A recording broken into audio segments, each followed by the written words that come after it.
Quiet, please. Quiet, please.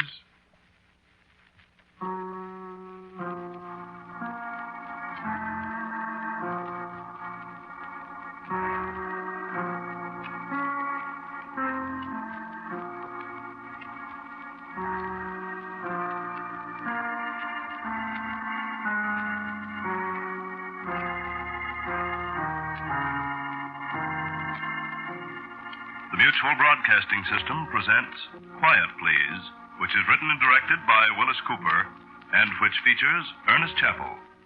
Quiet, Please for tonight is called A Night to Forget.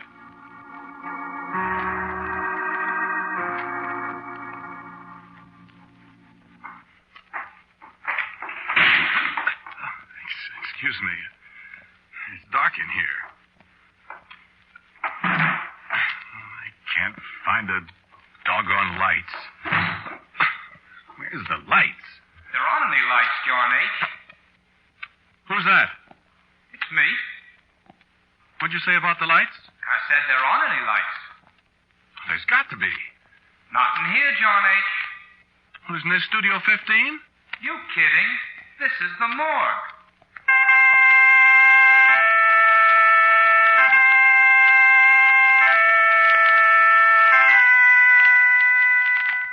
That was last night. I think it was a dream. I remember I went to bed early because I had to get up so early this morning to get that stuff to Ted before he takes off for California. I drank a bottle of ginger ale with some lemon juice. I read Variety for about 15 minutes. Then I went to sleep. Must have been no later than 10:30. Then this happened. You know how it is sometimes when you get in a dream and you don't think you're dreaming, and when you wake up you wonder whether it happened or not? Well, I was walking down the hall to Studio 15 for this broadcast, and when I went in, it was all dark. And I stumbled around trying to find the lights, and I hit my shin on something, and then this voice in the dark talked to me. You kidding? This is the morgue. I'll be darned if I can figure it out. I think it was a dream, all right. But my shin hurts where I barked it. It's all black and blue.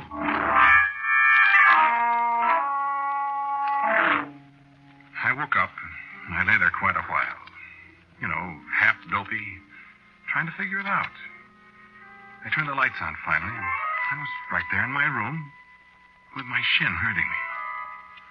I know I hadn't been out of bed because I was all wound up in the covers. And I couldn't get back to sleep again. You know how it is? You have a nightmare and you're afraid to go back to sleep because you might have another one, a worse one. Well, listen. I was just lying there in my own room with the lights on, looking at the ceiling and trying to think. And it began to get dark. No, the lights didn't go out. I could see the lights, but it was dark. Everything just sort of faded, like in a movie, you know? And pretty soon it was black dark. I tried to get up, but I couldn't. And I just lay there, flat on my back, in the dark and the silence, and I was scared. Doesn't he look nice? Beautiful. He's got that blue and white shirt on that I gave him. I wish I could have got that tie from him in time. I always liked that tie. It is pretty. He certainly looks nice. Certainly does. Look, will you two please get out of my room? What you say, John H.? I said get out of my room. Why, this isn't your room, John H. Now, look. Of course it isn't. Now, look, if I have to get up and chase you out of here... Right, John H. You know you can't get up. Of course you can't. You're dead, John H.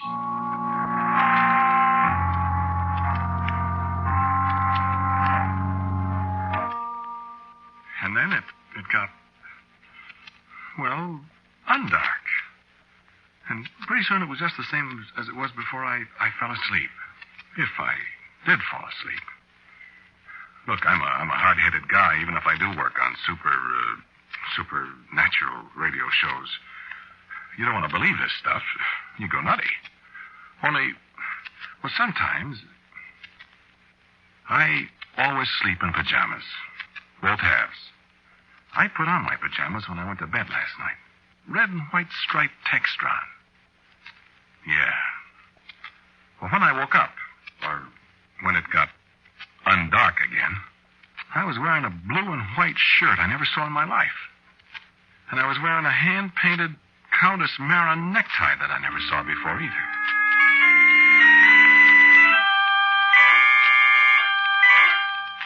So this is too good. Somebody's playing funny jokes on me. I love practical jokers. In a pig's eye, I do. Radio's full of practical jokers. All sorts of bum gags, like Don Amici used to do when he was a radio actor. You used to be reading a commercial, giving it this or that. Don would come up behind you and start to take your coat off. Well, you know you can't stop. You're on the air and you have to make with this thing. So you'd wiggle around. The first thing you'd have your coat. Then he'd unbutton your suspender buttons. Take off your necktie. You can't do a thing but keep that old smile in your voice and go about locked-in goodness and, please, Mrs. Housewife, buy the large economy size and holding onto your pants with one hand, and it's all very, very funny. Especially if the sponsor's sitting there in the booth looking at you. So I say to myself, some practical joker. Only I add a couple of adjectives to that. Only thing is, how did he get the lights to go out? I lie there a while, and I think, and I try to figure it out. And I shut my eyes, I guess.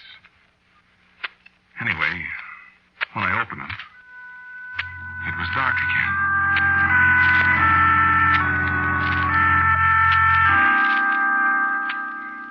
I am walking around in the dark, and the ground is springy underfoot. There's a cool wind blowing. What are those things? Those white things. Why, they look like gravestones. They are gravestones. Will you stand to one side, please, John H.? Excuse me. I gotta get to work, see? This is an extra special rush job. I gotta get it done right away. Did you say something, John H.? I was just going to ask you, what is this place? My goodness, John H., this is a cemetery. Cemetery?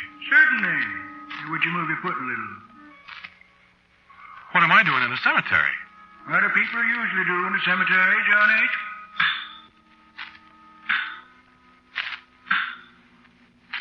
Why, what are you doing? Me? I'm just chiseling your name on this gravestone.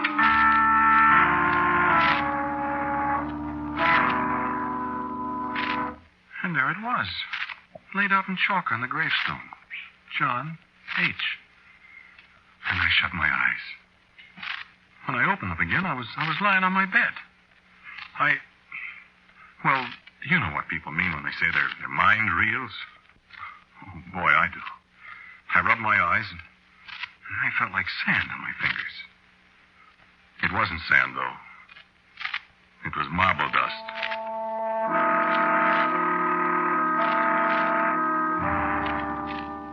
And brother, I was shivering. This kind of nightmare is a little too real. And the telephone rang. And so I got up to answer it. Mind you, I was awake. Well, I know I was. Well, the lights were on. I got up and I picked up the receiver. I said, hello? Hello? Sure is too bad, isn't it? Sure is. I never heard of such a thing. Hello? Hello? Poor old John H. This is John H. Hello? Poor old Al, I'd say.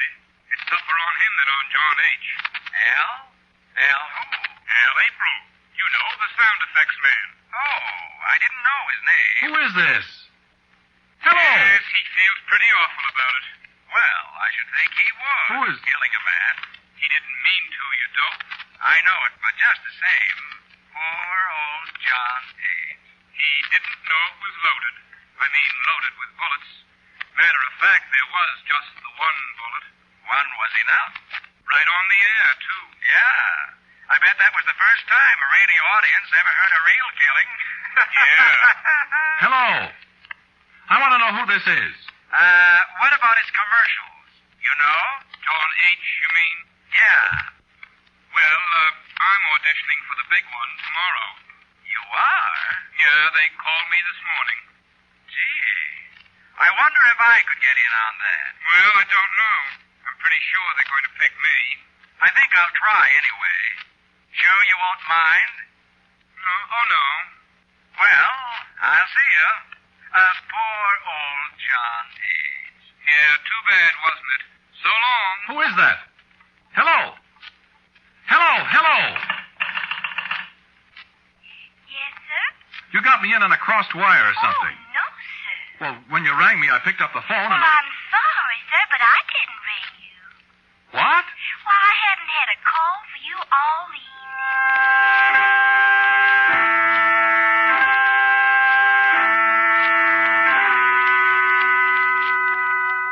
Now, that wasn't a nightmare.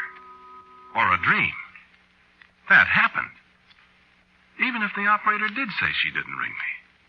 Whoever it was playing a joke on me, they fixed it with the operator so she'd say that. Didn't they? All right, that's the way I figured it, too. So, this was about 11:30. At 12:30, the manager of the hotel called me on the phone. I hate to wake you up at this hour of the night, John H., but I thought maybe radio registry or somebody might have called you and couldn't get you, see? And I know how important it is for people on the radio to get their calls. And What are you talking about? why, I just thought you might want to call registry and see if they've been trying to get you, see? I don't get it. Oh, excuse me. See, something happened to our telephones about 10 o'clock, and nobody's been able to get a call in or out of the hotel since then, and I...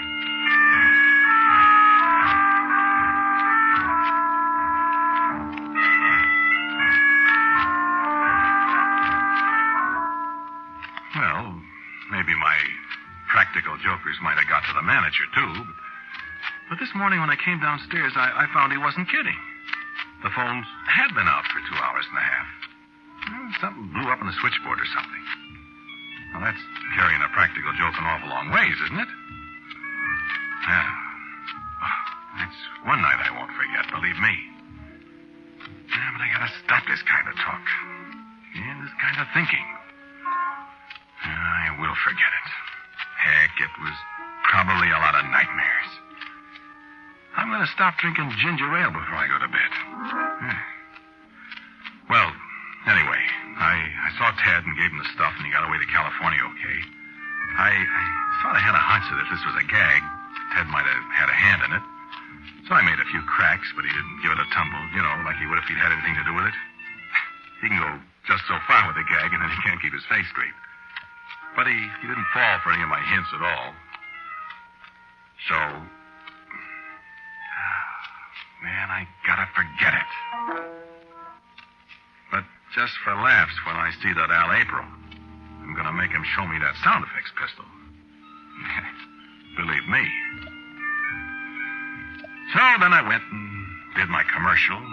The guy from the agency was there. And he had the renewal of my contract with him, so...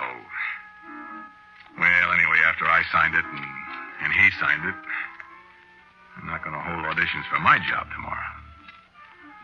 So, like they say on the radio, here we are at the bottom of the well. This is no dream.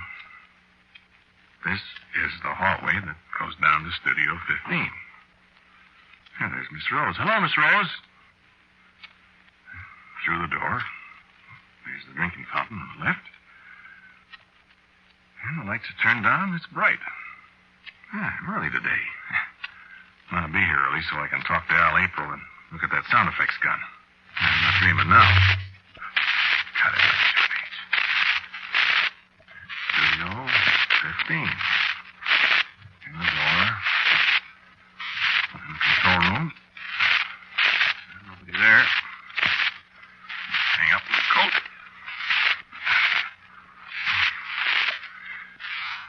Go in the studio. Yeah, the light switch is right where it always was. And the lights go on. Yeah, city. All right. Nobody here yet. You're late, Johnny. Oh. I'm not either. Look at the clock. Oh. Who are you? I'm Mr. Deed. I got your note and I came right over. Note? What note? The note you wrote me to meet you here tonight. I didn't write any note. Why, you certainly did. I've got it right here in my briefcase. Yeah, I got it right here. I don't know what you're talking about, mister. Just a second. Oh, my goodness, I don't seem to have it after all. But I'm here, so that's all that matters, isn't it? What'd you say your name is? Deed.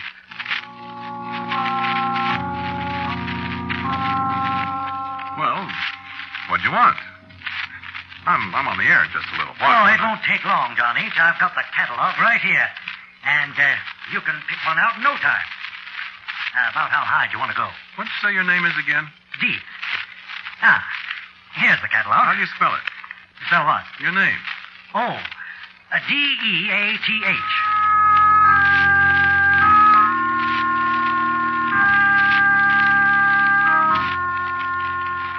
Shall we sit down here at the table where I can spread out the catalog? Listen, Mr. Death, or whatever your name is, this gag has gone just about far enough. Why, what gag, Johnny? Your gag, my friend's gag. I'm tired of it. Suppose you scram. What are you talking about, John H? I don't indulge in gags. Not in my business. And what is your business, Mr. Death, pronounced Death? I don't know whether you're trying some of your radio humor on me, John H. You dragged me all the way down from the Bronx to let you pick out a coffin. A coffin? You think I'm in the grocery business? Listen, Now, this one here you wouldn't want. Man as well known and prosperous as you, John H., you wouldn't want to be found dead in this one. No, sir, you wouldn't be found dead in it. Eh? Look, Buster, I don't want a coffin. Then why did you sign an order for one and pay a substantial down payment? I didn't. All right. Well, let's get this settled. This model, 23, code name Tired.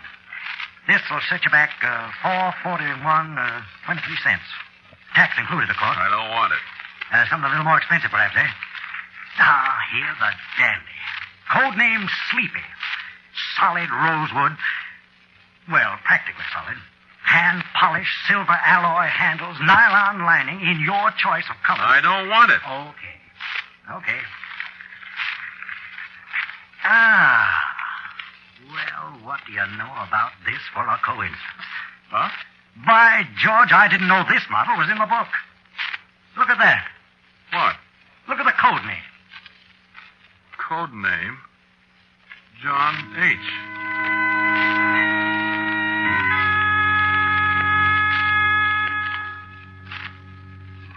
Man, is that a job. You know, I haven't seen this model yet. Look how it's streamlined. Plastics, too, the latest thing. Real built-in factory-engineered dependability. Finest model we've ever made. And look, it's fireproof. And that coincidence about the code name, the John H. You know what, John H? You'll be the very first user of this latest model. Stand up. What for? My goodness, this is a made-to-measure job, John H. Nothing too good for you famous radio people. Stand right up there. That's it. Now, let me see. Dimension A. My, you have broad shoulders, don't you? Now, let me put this down. There. Listen, mister, please, I'm going to get it absolutely right, John H. I tell you, I can hardly wait to see you in it. Stand still. Listen, this has gone far enough. Just hold the tape, measure. Now, let me see. 3 inches above your head. Now, 6 feet 4 inches. I didn't realize you were that tall, John H. How much do you weigh? Well, let's see. I've lost 17 pounds since I went on the diet. My. You must tell me about that. If we have time. 17 pounds, and that makes it... 191. Oh, my gracious, I can save you a little money then. The oversized models carry a 4% discount, you see. The little ones are harder to make. You're very fortunate, John H. Now, Huh? there's a plaque on the lid. See here? Yeah? Now, well, we can engrave that with any lodge emblem or, you know, an odd fellow or a moose or anything like that. You are a big fellow, and I suppose you could say in slang that you're a big moose. Get it? No. The only thing I belong to is the lambs. Lambs. Oh, my, John H., I really don't think we could do that. You see, we carry all the well-known emblems in stock, but the lambs, we'd have to have that engraved, and I'm terribly afraid there won't be time. Huh? No, you said it was a rush job, remember? Matter of fact, it's tonight, isn't it? What's tonight? When you ought to be killed. If I remember correctly, you said in your note with the order that a sound effects pistol was... Mr. D. Did I write that? Well, I couldn't swear to it in court, of course, John H., but somebody wrote it, and your name was signed to it. Well, look. I'll write my name.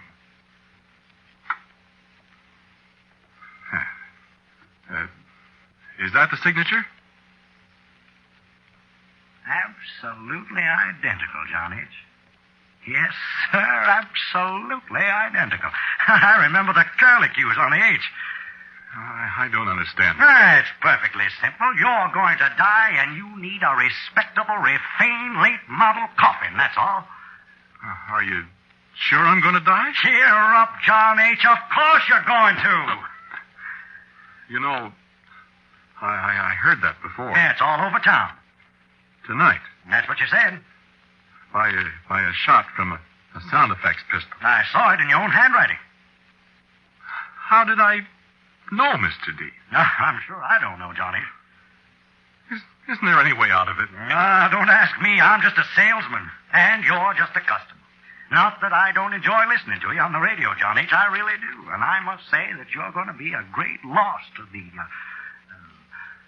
art, science, profession. What do you call it? It's a living. Living. And now it's a dying. Mustn't mind my little jokes, John H. I'm an inveterate joker. Is this one of your jokes? Oh, no, John H. This is strictly business. And now, did you want to give me a check for the remainder now? Well, I think possibly that'd be wisest, considering that, well, you know how long it takes to get money out of an estate. Now, look, what if I don't die? Oh, I wouldn't worry about that. Well, what if I don't? Well, you will eventually, John H., and at least we'd have time to engrave anything you wanted on the plaque. Mm-hmm.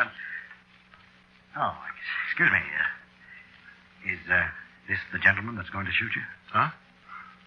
Oh. Hello, Al. Hi, John H. Well, you get killed again tonight. I do, huh? Says here you do. How do I get killed this time, Al? Get shot. I see. Excuse me, Mr. D. Certainly. Is he the one? He's the sound man. Al April. Huh? Uh-huh. Very interesting. Say, Al, Yeah. you ever have any accidents with those guns? No. How could you? I don't know. What kind of accident? Really shooting somebody. With these things? No. Look, in the first place, they're loaded with blanks. In the second place, there ain't any place for the bullet to come out, if there was one. And in the third place, I always shoot him at the floor. So how could I shoot somebody? I was just wondering. You know, I always wondered how you do sound effects on the air. This is most interesting. This is Mr. Deeth, Al. How are you, Mr. Deeth? Your face looks familiar. You in radio? Oh, my, no. I'm a salesman. Oh. Can I look at the guns, Al? Sure. Which one you going to use on the show? This one. Say, what's the matter with you, John H.? I'm a little nervous, I guess, Al. Thought you was on the wagon. Well, I am. I'm just a little nervous, I guess. Let's see the bullets. They're not bullets. Blanks. The blanks. Here. How do you load it? Oh, give it to me. There. Can I shoot it? Sure. What do you want to shoot it for? Well, I got to make sure of something. John H. is sure he's going to be shot tonight. Yeah, that's right, Al. I just want to test out these shells. Well, that's silly because... Go ahead. But don't point it at me. Oh, I thought you said you couldn't shoot anybody with it. Well, you know, the wadding. It stings, kind of. You'd use these same shells on the show, huh? Sure. What you scared of? I got a hunch, Al. Well, those are the same shells I'll use on the show. Go ahead and shoot. I'm going to get set up. Okay, Al. You asked for it. Hey, don't point that gun at me. Doggone it. Hey, I told you about that wadding. It stings. Doggone it. I'm sorry, Al. You shot me. There, Mr. Date. Why, John H., you killed him. That's right. So I'm not going to die after all.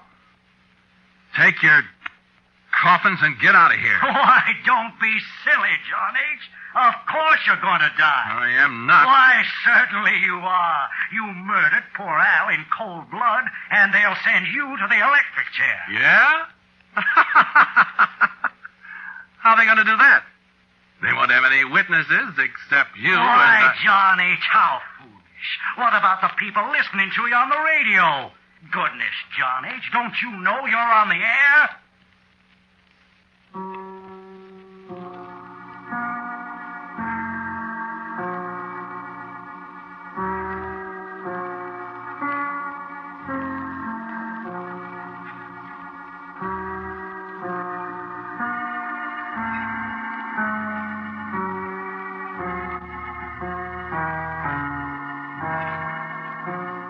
The title of the Quiet Please story you have listened to is A Night to Forget.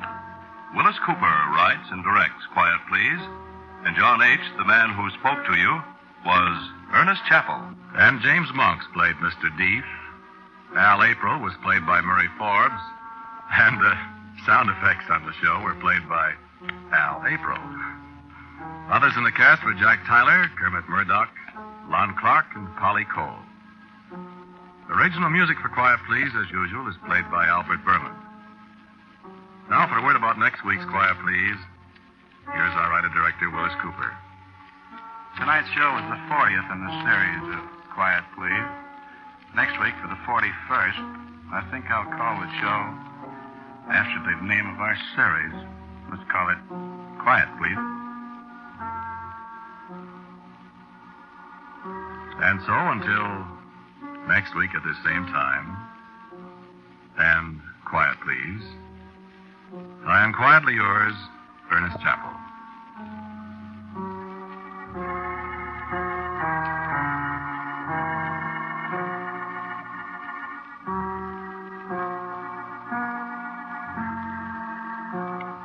Quiet Please comes to you from New York.